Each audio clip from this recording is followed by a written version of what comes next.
Can I beat a Pokemon Ultra Moon Hardcore Nuzlocke with only Ice-type Pokemon? Let's find out. I start this run a little differently than most of my runs, since there's a bunch of intro stuff to sit through. I'm just going to remind you guys to like and subscribe, and I'm going to watch football until I get to choose my starter. A special Christmas Pokemon, Pine Tree, the Snover. Since you can't catch it in this game, I thought we needed to add the Christmas Tree Pokemon for our Christmas special. I also replaced Poplio, so How gets Incineroar later on, just because I want to make sure I don't enjoy Christmas this year. We head through the tutorial, barely beat How and his Litten, then arrive at the trainer school. Since the teacher is supposed to have a super effective starter against yours, she has a Routlet that happens to have a 4x weakness to ice. That means we can stay at a fairly low level, so when we arrive in Hau'oli City, we're only at level 9. That means we're low enough level to get to trial Captain Alima at level 11. Since he's also supposed to have a super effective move against your starter, Smeargle only has the move Leafage, so this battle's not too hard. We head up to Route 2, dodge this trainer by clipping over the edge, and then head to Big Wave Beach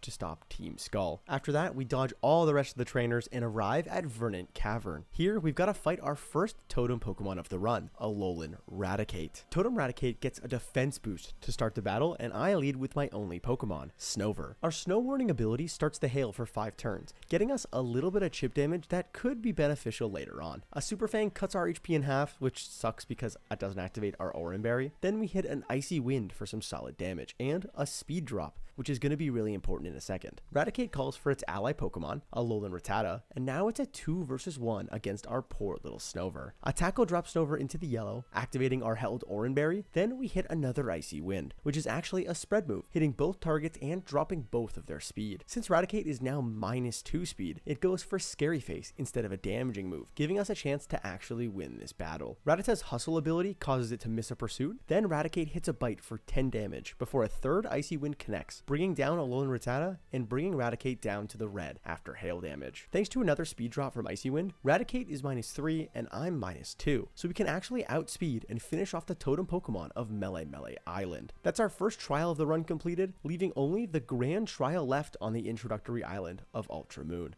Now that Route 3 is open, we can run through it, dodging some birds on the way, then arrive at Melee Meadow. We've got to save Nebby for Lily, and this is actually the path to our next encounter. Inside the Seaward Cave, we find our next encounter, a Smoochum named Caroler. Jinx has been in a lot of my videos lately, and I think it's really good. We won't have it until level 30 though. We beat up How again, catch a Cabrawler named Frosty from under a berry tree on Route 3, then head back to Iki Town for our first grand trial against the fighting type Kahuna, Hala. Hala leads with Machop, and I lead with Smoochum. It sets up a focus energy on the first turn as we hit a Confusion, bringing Machop into the red. Hala wastes a turn using a super potion, then Smoochum can finish off Hala's lead with another Confusion. Second up is his ace, Cabrawler, a future member of our team. Since this thing has super effective pursuit, this is going to be a one-way mission for our psychic type. After surviving the first pursuit in the yellow, we fire off a Confusion, bringing Cabrawler into the red. That's all we can do before we make our first sacrifice of the run though. Snover comes in and we're going to need him to finish the job all alone. Cabrawler makes this a bit easier by using Leer, dropping our defense instead of our HP, before an Icy Wind brings down Hala's second Pokemon. That leaves only Makuhita left for the Kahuna of Melee Island, and I'm really hoping Snover can close this one out. Surprisingly, it doesn't use Fake Out on the first turn, so Snover connects with a Razor Leaf for a bit less than half before we need to tank an Arm Thrust that only hits 2 times, thank god. Another Razor Leaf brings Makuhita down to the red, and all we've got to do is survive one more Arm Thrust, and our held Oran Berry really helps us do that. From there, one more Razor Leaf secures Snover another KO, and with that, we've won our first grand trial of the run. See you later, Hala.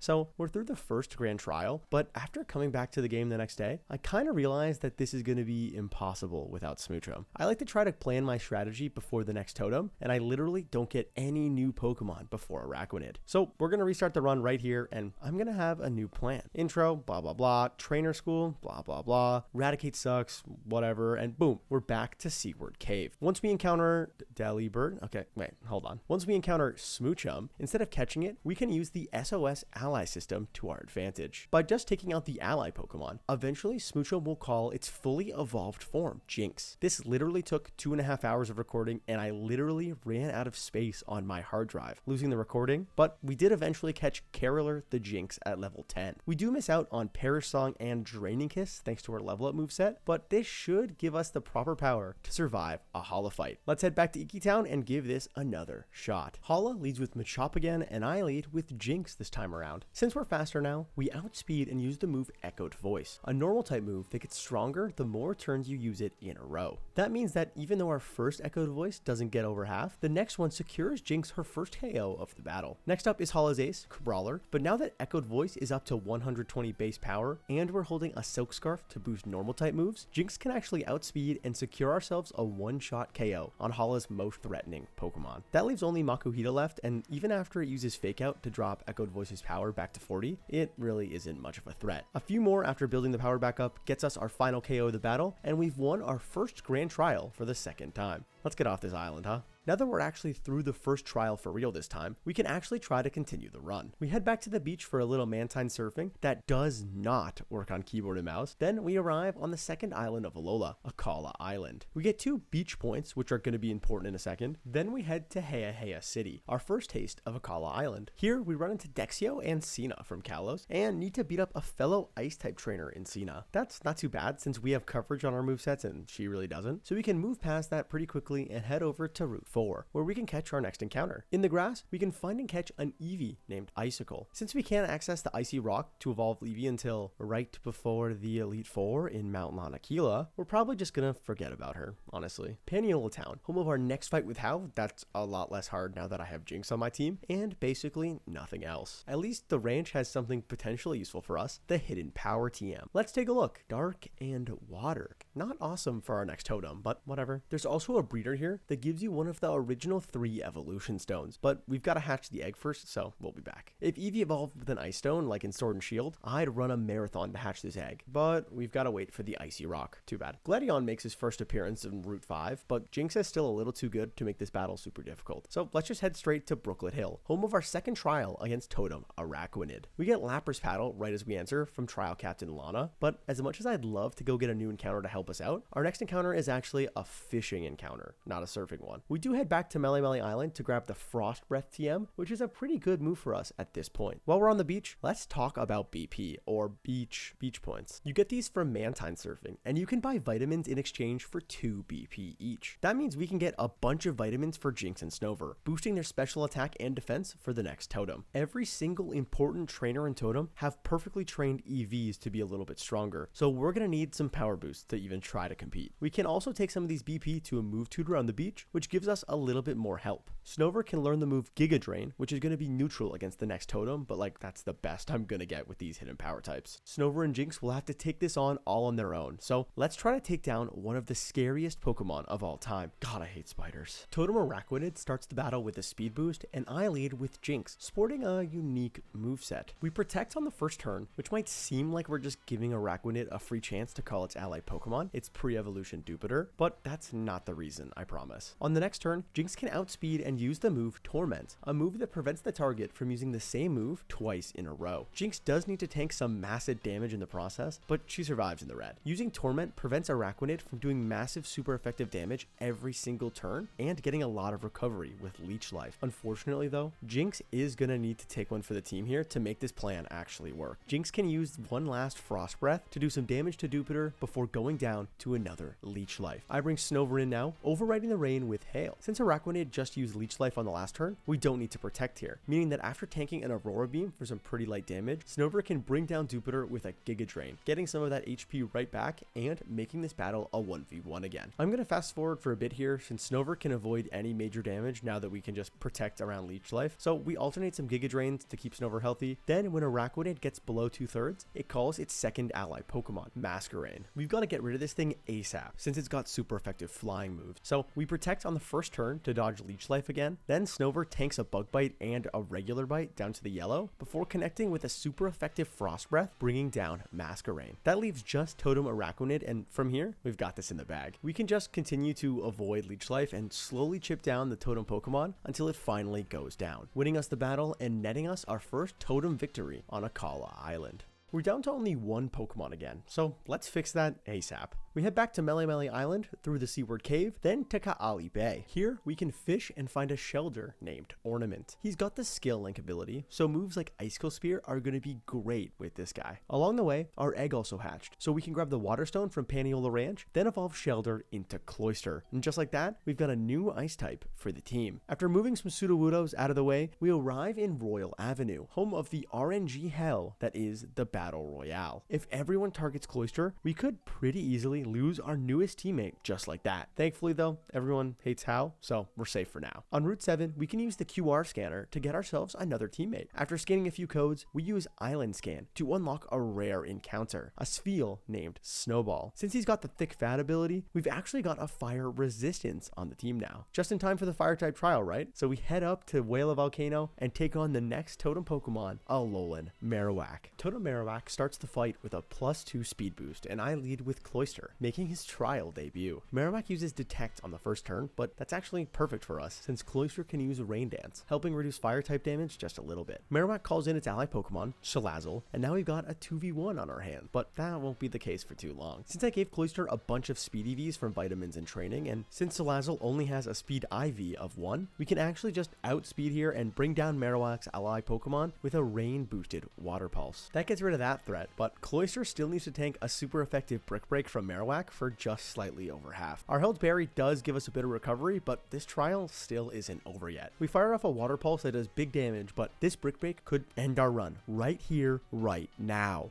But Cloyster hangs on, surviving in the yellow. That means on the next turn, one more Water Pulse brings down our second totem of Akala Island. Totem number 3 down, and we actually have a type advantage against the next one. We head through the tunnel, say hi to the Movember Power Rangers, then meet Colress again for some reason. Why are they here? I get forced to go to the Festival Plaza. Shoot me. Then we can head to the Lush Jungle for our final trial of Akala Island. We scrounge up some ingredients and Lurantis jumps us. Time for a fight. Totem Lurantis starts the fight with a +2 speed boost, and I lead with Cloyster for the second trial battle in a row. Since we're weak to grass type moves and Lurantis has a power herb, I just protect on the first turn, blocking Lurantis is threatening 1-turn Solar Blade and wasting its held item. Lurantis does at least get to call its first ally Pokemon, Kecleon, making this battle a 2v1. Lurantis also does outspeed us on the next turn, connecting with an X-Scissor for some light damage. Right after that, Cloyster can hit right back with a guaranteed 5-hit Icicle Spear thanks to Skill Link. That's actually enough to bring down Totem Lurantis in just one shot, leaving only Kecleon left to take down. It does set up the sun, but like, what's that gonna do at this point? One more Icicle Spear secures Cloyster another KO, winning us the battle and finishing off all the trials on Akala Island. Let's keep it going. With only Olivia left to take down, we've got to do a few side quests before we're done here. We head to meet the professor's wife, who he loved so much, loved this man. Then we head through Diglett's tunnel and beat up 2 Team Skullgrunts. Once we're done with that, we arrive at Route 9 and find Looker? Bro, how many random side characters are in this? Welcome to Coney City, the biggest city on all of Akala Island, and the location of a bunch of useful items for the rest of our run. Outside the lighthouse, we pick up the Eviolite to help boost the defense of our unevolved Pokemon. After that, we visit the TM shop and clear them out, grabbing some pretty solid coverage moves like Bulldoze and Aerial Ace. Right after that, we head into Olivia's shop that sells all of the evolution stones except for the one I actually want. As a consolation prize, we can get the Sail Fossil from the other cashier, which is actually the key to our next encounter. By flying over to the Fossil Restoration Trailer, wow, this really is America. Whoa, okay, too far. Got it. Anyways, the man gives us our newest encounter, an Amora named Tinsel. We won't get to evolve her very soon, but with the Eviolite, we should have ourselves a pretty solid little Pokemon. We walk through the cemetery, then beat up on Plumeria, since both her Pokemon are weak to Cloyster, and then that leaves only one challenge before Olivia, spamming the A button. Oh, like, actually, can we speed this dialogue up? Like, I'm not even trying to... It's time for battle. Olivia leads with Anorith, and I lead with Cloyster. A Smackdown does a little bit less than half, but a Water Pulse right after brings down Olivia's lead in one shot. 1 down, 2 to go, and next up is Laleep. Since Cloyster really doesn't want to tank a special grass type move, I swap into Snover to tank that instead, since a Giga Drain only does 7 damage to our part grass type. On the next turn, a super effective Frost Breath brings Laleep down to the yellow before it retaliates with a super effective Ancient Power, and doesn't get the boost. Okay, cool. That means Snover can secure the KO with a Giga Drain, leaving the Kahuna of Akala Island with only her last Pokemon, her ace Midnight form, Lycanroc. We protect on the first turn, assuming Lycanroc would go for the Rock type Z move, but it went for Bite instead. That means Snover might need to tank a Z move here, but the AI still wants to use Bite, I guess. Probably something to do with Lycanroc's only rock move being Rock Tomb, which is a speed control move, but I'm not 100% sure. After protecting for another turn just in case, Snover tanks one more Bite before firing off a final Giga Drain, bringing down Lycanroc. With that, we've taken down Olivia and finished all of our trials on Akala Island. Let's head to our next stop. 2 grand trials down, and as a reward, we get to go on a field trip to the Aether Paradise. This place kind of reminds me of the movie The Island. Let me know if you've seen that in the comments. We fight our first Ultra Beast here, then get taxied over to the third of 4 Alolan Islands, Ula'ula. Now that we're here, we need to beat up on Hau again, go meet the professor in the garden, then help Lily to the library, where we run into Hapu and Acerola. With our side quest done, we can head to Route 10, home of the EV reducing berries like the Hondu berry. From this point on, I'll be using the unlimited vitamins I can get from Mantine Survey and these berries to change my Pokemon's EVs for every major fight. If the opponents can have perfectly optimized EVs, then I'm sure as hell doing it too. We catch the Executor Express all the way up to the Hukalani Observatory, one of the highest points in Alola. We can catch a glimpse at Mount Lanakila, home of like half our encounters, and the Pokemon League. Let's not get ahead of ourselves though, since our next trial is not going to be easy. To prepare for it, we're going to have some fun at the Pokepelago, a feature that I'm glad I forgot because this sucks. At least it gets us a couple things we wouldn't otherwise be able to get our hands on. First, we grab a new encounter here, a seal with thick fat named Gift Wrap. Normally, we can only catch this guy in the Seaward Cave on Melee, so I'm glad we can actually add Dugong to the team at level 34. The next thing we can do is get an Ice Stone, meaning we can evolve Cabrawler into... Wait, why doesn't it work? In Pokemon Sun, Moon, Ultra Sun, Ultra Moon, Cabrawler evolves into Crabominable when leveled up at Mount Lanakila. In Pokemon Scarlet and Violet, Cabrawler evolves when exposed to an Ice Stone. God f***. Well, my plan for this totem just went out the window. I'll cook up a better one as we play hide and seek with some Charjabug, then solve a puzzle featuring them before I get to challenge the totem Pokemon Togedemaru. Totem Togedemaru starts the battle with a +2 defense boost, and I lead with our newly evolved Celio holding the Eviolite. It goes for Zing Zap, doing just slightly over half to Celio before we retaliate with a 4x super effective Bulldoze that does very unimpressive damage, but it does get a speed drop, which we're going to need later on. Togedemaru calls its first ally Pokemon, Skarmory, turning this trial into a 2v1. Since Celio is now the fastest Pokemon on the field, he can outspeed and connect with another Bulldoze on Togedemaru, dropping its speed to -2. Celio does make the ultimate sacrifice after that, securing us a safe swap into the next phase of our plan. I bring out Cloyster, and it's time to repeat a strategy from a little bit earlier in the game. Togedemaru uses Spiky Shield, delaying our plan one turn, then Skarmory sets up Stealth Rocks before Cloyster uses Torment into the Spiky Shield. That's right, our plan here is going to be a little similar to what we did against Araquanid. Torment allows us to use Protect to avoid big damage from super effective moves, giving us a little bit more room to work with. Cloyster does need to tank a Zing Zap in the process, but since it never KO'd with a crit, we weren't in any real danger. Now that we can kinda ignore Togedemaru, let's focus on its allies that still kinda pose a threat to us. I'll fast forward a little bit here, since we just alternate Protect and Water Pulse to bring down Skarmory, all while Togedemaru just uses Spiky Shield instead of attacking, making this even less risky. Eventually, Skarmory goes down and we level up, which allowed my Ruleset. Then Togedemaru calls its second ally Pokemon, Dedenne. After continuing our Protect pattern, Dedenne hits a Charm on Cloyster before we can attack, meaning our Icicle Spear can't secure a KO at -2. After another Protect, Dedenne actually uses Charm again, bringing us to -4 attack, and since Cloyster can't buy a fucking crit, Dedenne survives in the red. One more Protect cycle, then Dedenne thankfully doesn't use Discharge and uses Super Fang instead, cutting our HP in half. Right after that, Cloyster secures his second KO of the battle with another Icicle Spear, leaving just Togedemaru to clean up. I won't waste any of your time. We slowly chip down Togedemaru with Water Pulse until it's completely out of Zing Zaps, making this a cakewalk. Eventually, we bring down the totem Pokemon, winning us our first trial of Ula'ula Island. Even though we suffered a tragic loss in our last battle, we have a pretty suitable replacement waiting in the wings. At level 34, Seal evolves into the Water Ice type Dugong, giving us another fire resistance thanks to Thick Fat. Since their stats are kinda comparable, we should be able to fill the Andy Reese sized hole in our team with Dugong. We head to Molayne Garden for our first battle against Team Skull Eater Guzma, but it's not too bad right now, so we'll touch on him a little more later since his final battle is like 5 times harder than this one. We run through Route 11, then through Route 12, where we meet Hapu again. She She gives us access to another ride Pokemon, Mudsdale, letting us cross over the rough terrain and arrive at Route 13, where Gladion says some stuff about Cosmog that I don't care about. Let's just get to Tapu Village. The entrance to Mount Lanakila is here, so we actually can take a few steps inside. That means we can level up Crabrawler here and get ourselves a new powerhouse for the team, Crabominable. Having a Pokemon that takes neutral damage from rock type attack is going to be amazing for us. Over at the Aether house, we run into Acerola, who reveals that she's the trial captain and it's time to take on Mimikyu. Before that though, we've got to get ourselves a couple more encounters. First, we'll roll Route 14. Wait,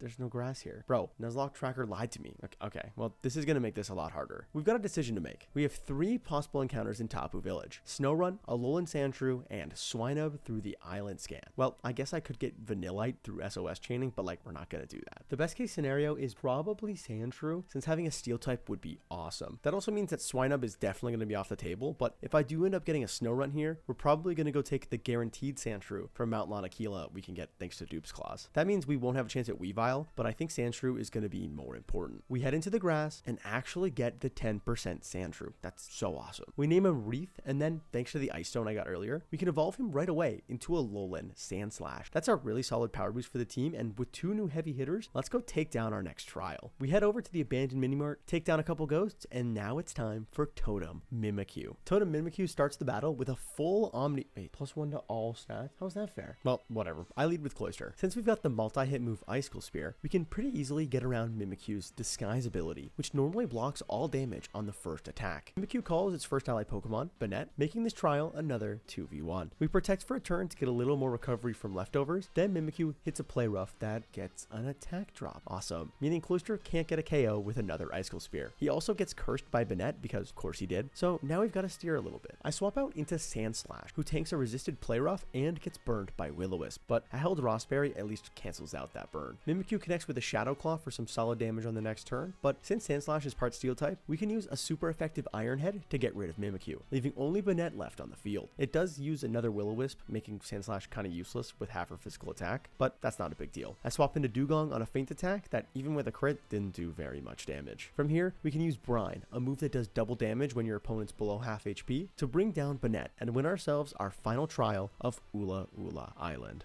With that totem done, we've only got the grand trial left on the island, but unfortunately, we can't just head straight to that fight, so let's go take care of some more side quests. We get our second last ride Pokemon from Unnovan Elite Four member Grimsley, and then head to the Ula'ula Meadow before arriving in Po-Town, the base of operations for Team Skull. We've got to rescue a stolen Pokemon from Guzma, and before we do, our team gets another power boost. Both our starter Snover and our fossil Lamora evolve before the battle. Welcome Abomasnow and Aurorus to the team. Guzma isn't like an easy fight per se, but we have to fight him again in 10 minutes, so I'm just gonna breeze over him again quickly. Aurorus activates Golisopod's emergency exit ability, then Pinsir comes out. This is the real problem child of Guzma's team, since it has super effective Storm Throw. Since the move always crits though, it does do a consistent amount of damage because it can't get a double crit. That means this isn't too hard to play around, and the last Pokemon is Masquerain, and it's weak to ice moves. Let's move on, and we'll really talk about him a little bit later. We head back to the Aether house, beat up Gladion again, then team up with him to go save Lily. Before we can though, Nanu stops us at the pier, challenging us to our grand trial battle of Ula'ula Island. Kahuna Nanu leads with Sableye, and I lead with Dugong. We protect on the first turn and dodge Sableye's Fake Out, and that move choice actually spells disaster for Nanu's lead. Since Dugong's faster than Sableye, we can use the move Encore, locking it into the now useless Fake Out. That gives Dugong a free pass to take down Nanu's lead Pokemon after a few Aurora Beams. Second up is Nanu's ace, Alolan Persian. Instead of protecting, I actually let Dugong get flinched by Fake Out, saving that protect for next turn, when Persian uses Power Gem. I was expecting a Z move. Well, I guess the AI really does favor super effective moves then. Dugong tanks a Power Gem on the next turn for less than half before connecting with a Signal Beam, bringing Nanu's ace into the yellow. I swap Aurorus in as Nanu uses a full heal, curing the confusion that Signal Beam just caused last turn. Since we took no damage switching in, Aurorus is totally safe to tank a Power Gem for less than half, then finish off Persian with a Freeze Dry, leaving the Kahuna of Ula'ula Island only one Pokemon left, Krokorok. I swap into Abomasnow on a resisted Earthquake, and at this point, the battle's as good as over. It tries to confuse us with Swagger, but a held Person Berry cures that right away, leaving our Part Grass type free to connect with a super effective Giga Drain for the one-shot KO. With that, we've taken down Kahuna Nanu and every single trial on Ula'ula Island.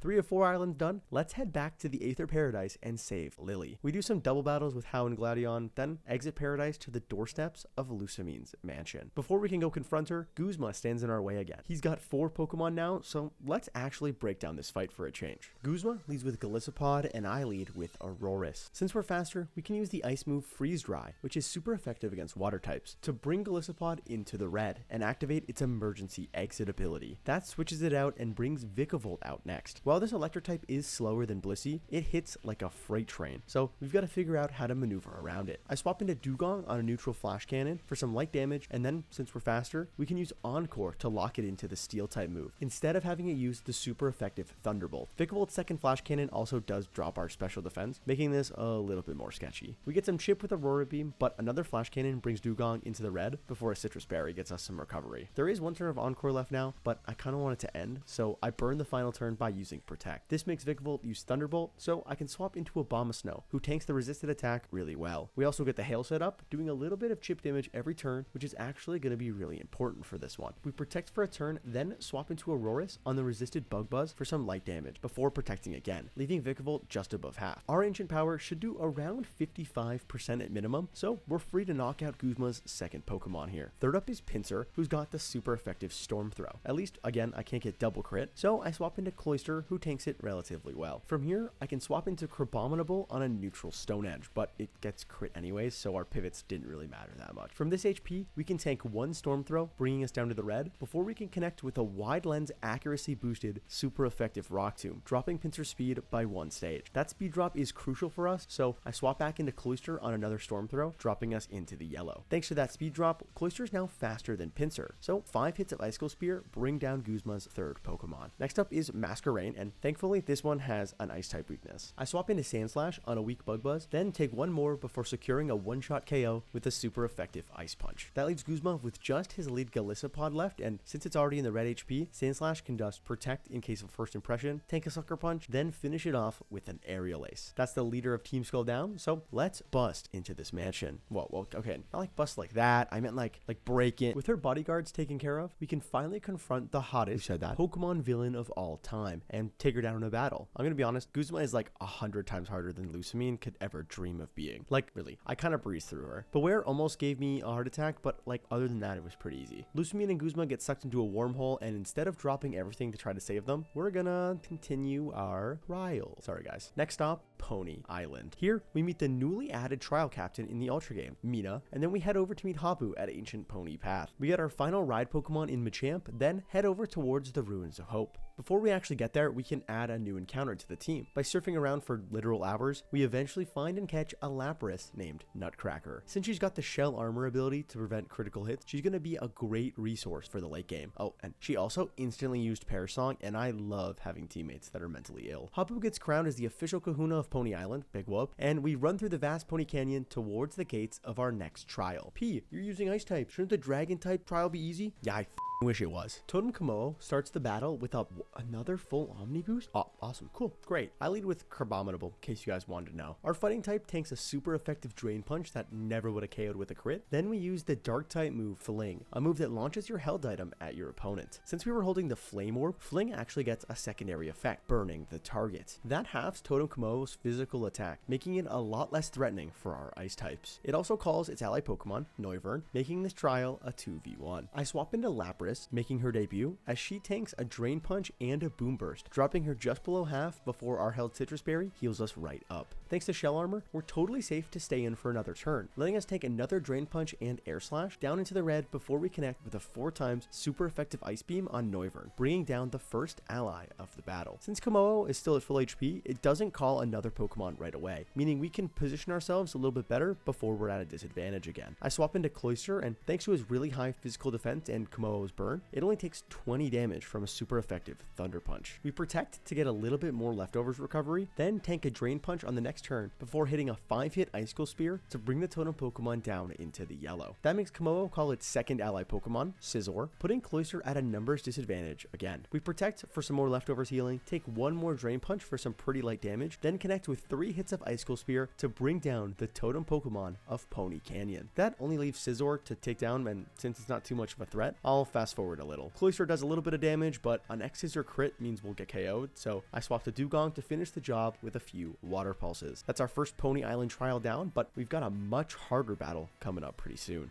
Just past the Z Crystal Podium, we can enter the Altar of the Moon. By having a little recital with Lily, Cosmog evolves into Lunala, then Necrozma pops up from Ultra Space and jumps Nebby, turning it into Necrozma Dawnwings, an enemy we need to take down right now. Since it has a 4x weakness to dark moves, we can do some solid damage with Sandslash and the move Fling, then finish it off with Lapras. That kinda just pissed Necrozma off though, so it heads back to Ultra Space to prep for round 2, this time with home field advantage. We hitch a ride on Solgaleo and then arrive in Ultra Megalopolis. Wait, isn't that a movie? We climb to the top of the tower and meet Ultra Necrozma, a terrifying monster with a move literally called the Light That Burned the Sky. Typically, people use something called the Fear strategy or Focus Sash, Endeavor, Quick Attack, Raticate strategy. Since Necrozma has no priority moves, you can just get it to 1 HP with Endeavor Focus Sash, then KO it with Quick Attack. We can't really do that, but here's my modified version that should work just as well. I lead with Lapras, who's the key teammate to make this plan work. She tanks a Power Gem, surviving on 1 HP thanks to a held Focus Sash, then uses the move Perish Song, a move that causes every Pokemon who hears it to faint in 3 turns unless they switch out. We protect to waste a turn, then swap into Sandslash, who never dies from a crit to any move Necrozma has with enough special defense bulk. With one more protect, Necrozma's Perish counter hits 0, and just like that, the world-ending Ultra Beast is all gone. World saved, Ultra Beast rejected. Let's go finish these trials already. This video is so long. Back on Poni Island, we tackle a brand new trial added in the Ultra game. By talking to Mina and beating her in a fight, we get sent on a little quest to beat up all the trial captains of Ula'ula and get flower petals from them. This is actually pretty tough since we've got to stay under a cap of 54, which is even lower than the actual Totem ribombee we're going to be fighting next. There's also 4 captains to talk about, so I'm going to kind of breeze through them just so this video doesn't have to be any longer than it already is. But whatever, we got to do it, so let's go to Holy Cemetery and take on trial captain Alima and his normal types. Alima leads with Gumshoos and I lead with Cloyster. Since Gumshoos is a physical attacker, Cloyster can just hit an Icicle Spear for over half, tank a Hyper Fang for super light damage, then get a KO with another Icicle Spear. That brings out Kamala second, another physical attacker that we can take advantage of. I swap into Sandslash to tank a Wood Hammer that would have been super effective on Cloyster, then hit a couple Ice Punches after a Sucker Punch to take down Alima's ace. That only leaves Smeargle, a Pokemon with a special moveset to deal with any type of starter. I swap to Cloyster, but he gets burned by Flamethrower, so I swap to Auroras to start tanking some more special attacks. Energy Ball is super effective, but we've got some great bulk to just keep taking hits. A Bulldoze and a couple Ancient Powers bring down Smeargle, and we've beaten our first captain of the trial. Give me that Flower Petal. That's it for Melee Island. Let's go find the trifecta of captains on Akala Island. Both Mallow and Lana are waiting in the Lush jungle, but we're only taking on Lana here, which kind of sucks because I would have liked a type advantage, but whatever, it's fine. I'm fine. Lana leads with Lantern and I lead with Abomasnow. Our Park Grass type resists all its stab moves, so this one isn't too hard for us. A couple Giga Drains get us a KO, but we do get paralyzed in the process before Araquanid comes out second. This thing gave us a lot of problems earlier, but now we've got Shell Armor Lapras with Thunderbolt, so this one's not too hard either. Well, Araquanid did use the water type Z move randomly and it literally left us at 5 HP, but yeah, not too hard. Last is Cloyster, and I literally have one of these, so I know exactly how to beat it. I swap to Sandslash, and since Lana's Cloyster doesn't have any water moves, we're in no danger at all. A couple Brick Breaks get the job done, and just like that, trial captain number 2 is down. We get Flower Petals number 2 and number 3 before we move on. The last captain is Kiave over at Wella Volcano Park, another great matchup for us, so let's just get this over with. Kiave leads with Arcanine and I lead with Lapras. Shell Armor prevents us from getting crit, so 2 Flare Blitzes never get a KO, meaning Lapras can just use 2 Brines to bring down Kiave's lead, and second up is Talonflame. I swap to Cloyster to take some physical attacks, and we get it down to the red with a Water Pulse, but then instead of risking a crit, we swap out to bring in Sandslash. Letting her take a hit, then Dugong comes in and finishes the job.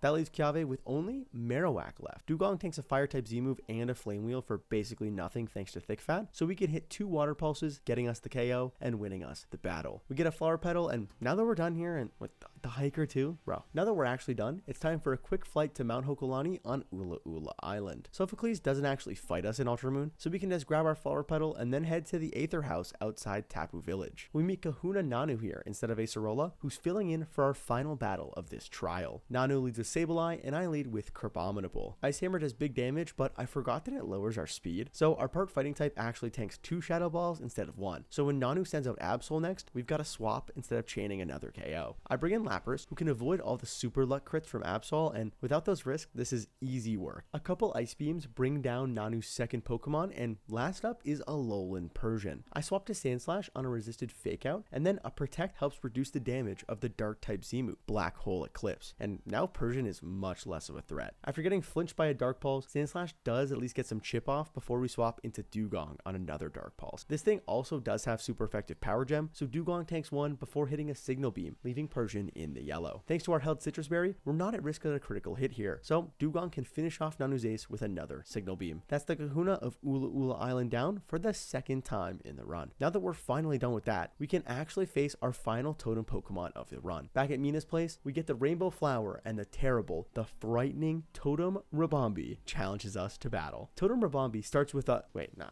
that's gotta be wrong, right? It gets a double Omni boost, are you joking? Well, I lead with Auroras to try to figure something out. It uses Quiver Dance on the first turn, giving it another boost to its special attack, defense, and speed, but we've got a plan to deal with that. Auroras uses the move Psych Up, a move that copies all stat changes that your opponent has. That means our fossil Pokemon is now +2 attack and defense, and +3 special attack, special defense, and speed. Our plan here is please don't crit me, oh god, please don't. Let's see how that goes. Ribombee calls its first ally Pokemon, Pelipper, and after that, it uses another Quiver Dance to get to +4. Since we're still not taking any damage, Auroras can now get a super effective KO with Freeze Dry, bringing down Pelipper in one shot. On the next turn, a Bug Buzz from Ribombee doesn't get a crit, doing only a quarter before we hit an Ancient Power that does slightly less than half. That does prompt the Totem to call its second ally Pokemon, Blissey, which is definitely a little inconvenient for us. Ribombee uses another Quiver Dance, this greedy motherfucker, but it gets punished immediately as Auroras hits a critical hit Ancient Power, securing us a KO on a Totem Pokemon. That leaves only Blissey to take down, but that's not too much of an issue. I swap into Crabominable on a super effective Dazzling Gleam that does basically nothing, and this battle's wraps. A single close combat brings down Blissey, and just like that, we finish our final trial of the entire run.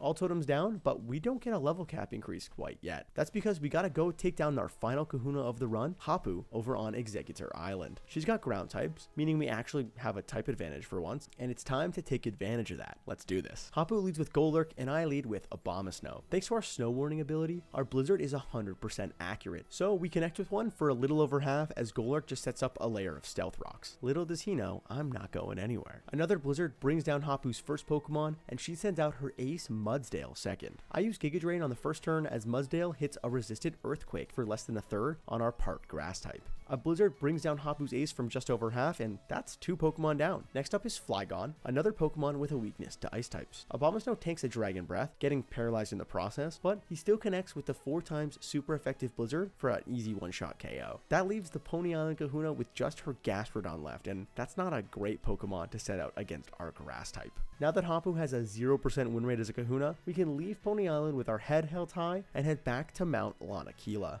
Here, we've got to take on Gladion in the final rival battle after he makes his grand entrance like a Persona character. Gladion isn't too hard for us, but I feel kind of bad that I've brushed over him the entire video, so I'll give him a little bit of time here. His lead Crobat can barely scratch Sandslash thanks to his steel typing. Then Lucario is up next. This one is actually a little difficult since our team really struggles against fighting type moves. I bring Lapras in because she can't get crit, and I use her to tank 2 Aura Spheres to get off a Bulldoze for some solid damage and a really important speed drop. Next, I swap into Crabominable, who tanks another Aura Sphere really well with help from a Choppleberry. Thanks to the speed drop, we don't have to risk another one though, since we can now outspeed and secure a KO with a super effective close combat. Next up is Silvally, but I'm pretty sure it's actually Zoroark. I swap to Abomasnow as a Hyper Voice confirms my suspicion. Our Protect reduces the damage from a Dark type Z move. We do a little bit of swapping around to get some Hail Chip, and then Abomasnow finally gets the KO, leaving Gladion with just Silvally left. Since it's a Grass type to balance my Poplio out, this isn't too hard either. Cloyster uses Icicle Spear, and just like that, we're officially done with the rival fights for the game. With all the big fights out of the way until the League 2, let's hustle through the Alolan version of Victory Road.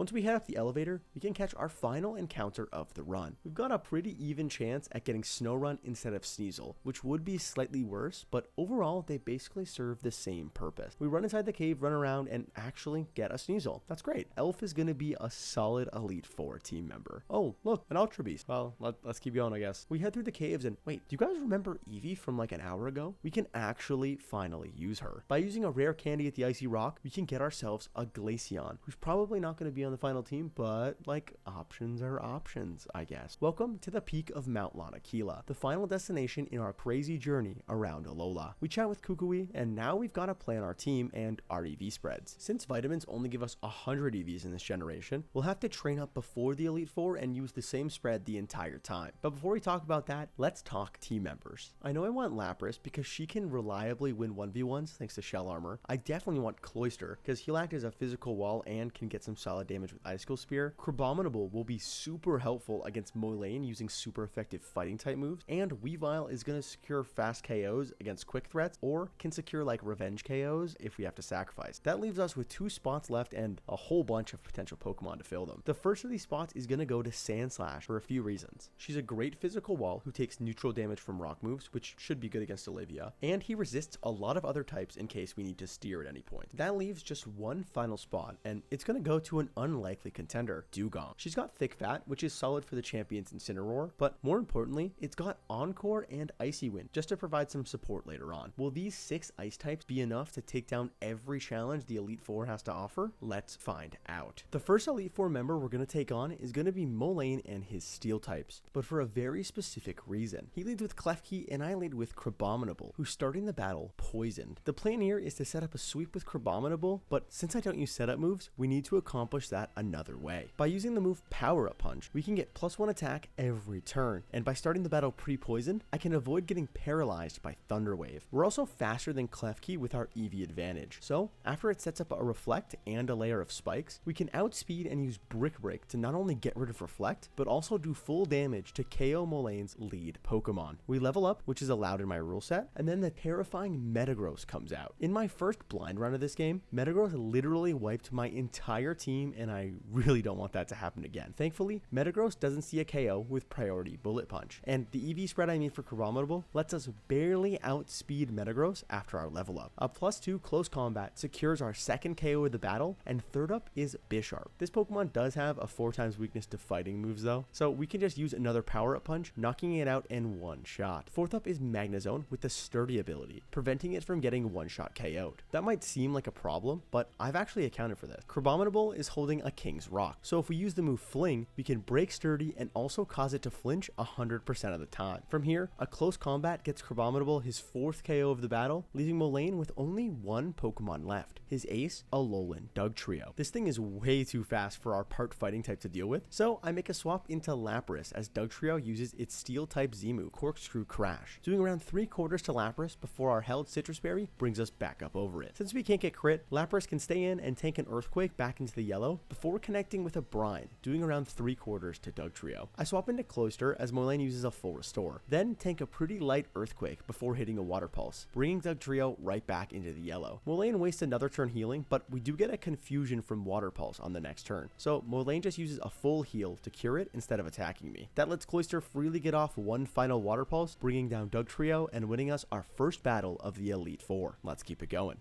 Second up in our Elite Four gauntlet is Kahili and her flying type. She leads with Braviary and I lead with Weavile, making her video debut. Since we've trained in attack and speed, Weavile can just outspeed and get a one-shot KO with Ice Punch before Braviary can even do anything. That's 1 down, 4 to go. And next up is Hawlucha. We can literally do the exact same thing on the next turn, outspeeding and getting another one-shot with Ice Punch. Third up is Mandibuzz, and Weavile sweep is going to come to an end here. I swap into Cloyster as Mandibuzz uses Flatter, boosting our special attack but confusing us. I'm going to fast forward a little bit here since Brave Bird from Mandibuzz isn't really doing that much anyways, but this does take a long time thanks to the confusion. Eventually, we hit a few Icicle Spears, getting some leftovers recovery along the way, and Kahili is down to just 2 Pokemon left. Fourth up is her ace, Toucannon, and since this also has the Skill Link ability, it can kinda ruin our plan if it gets a few critical hits in a row. I swap into Sandslash as Toucannon uses Screech to lower our defense by 2 stages. Now, if Rock Blast gets 2 crits out of 5, we could lose one of our best Pokemon, but it just charges a Beak Blast. Interesting. Well, Sandslash gets a one-shot KO with a Never Melt Ice boosted Ice Punch, but she does get burned in the process. That's a small price to pay for getting Kahili down to her final Pokemon, the Fire type Oricorio. I swap out to Lapras, who takes a Revelation Dance for around a quarter of her HP. It uses Teeter Dance on the next turn to try to abuse Confusion RNG and win the battle, but Lapras just breaks through it twice and hits a couple of brines for the KO. That's half the Elite Four down, and our next battle shouldn't be too difficult either.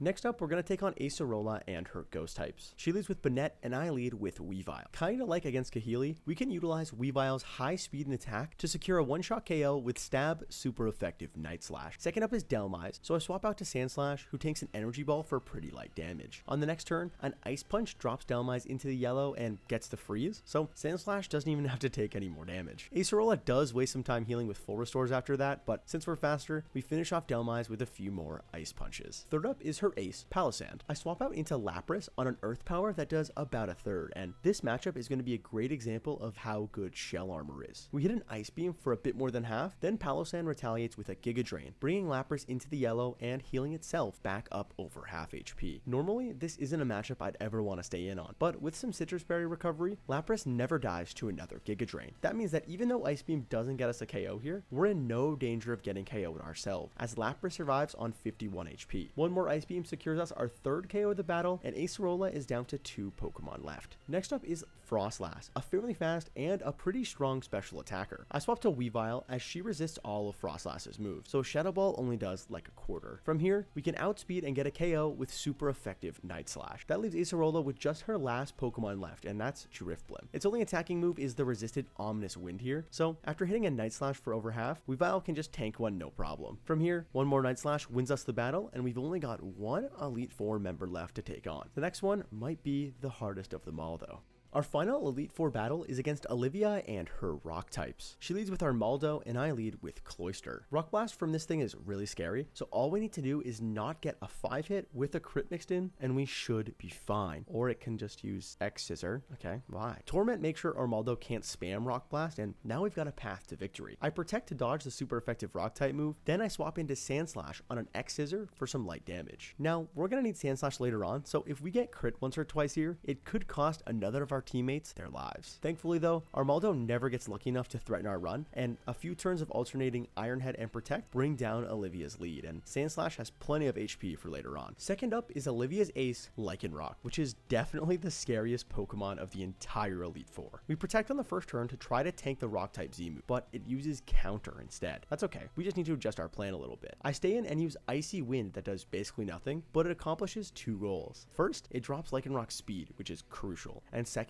it doesn't activate Counter, sparing us some huge HP. We Protect again, and this time it actually does use the Z move, Continental Crush, but the reduced damage doesn't even threaten us too much. I swap into Lapras on the next turn, who takes a Stone Edge with help from a Chardy Berry. We can actually never die to a Stone Edge at this HP now, so we can stay in and hit a Brine to bring Lycanroc to just above half, before a second Stone Edge drops Lapras into the red. With everything in position now, I swap back to Sandslash on a Stone Edge that just misses. We Protect for some more recovery, then hit another Icy Wind on the next turn, just to make sure Lycanroc is in KO range and I don't get destroyed by a counter. At this HP, an Iron Head from Sandslash is a guaranteed KO now, bringing down Olivia's ace Pokemon. Third up for the Akala Island Kahuna is Probopass. I swap into Crabominable on a Thunder Wave that gets cured by a held Cherry Berry, but I kinda wanted that to be Sandstorm instead. That move choice means that when I use Power Up Punch on the next turn, our fighting type gets paralyzed, dropping our speed. That kinda sucks, especially because Probopass has Sturdy, so when Olivia uses a full restore, I can't even get a KO. At least it does set up a Sandstorm on the next turn instead of attacking, so I guess it could be worse. Gigalith is out fourth, and it's so slow that Crabominable is actually still faster when he's paralyzed, so Crabominable is free to secure the KO with a +3 close combat. That was a little sketchy, but whatever. Last up for Olivia is Cradilly, so I swap into Sandslash on an Energy Ball for some light damage. I'm not going to waste your time on this one. This is definitely Olivia's worst Pokemon, and Sandslash can pretty comfortably bring down Cradilly, using Protect just in case for some leftovers recovery and a couple Iron Head. With that, we've taken out all of the Alola Elite Four, and there's only one battle left.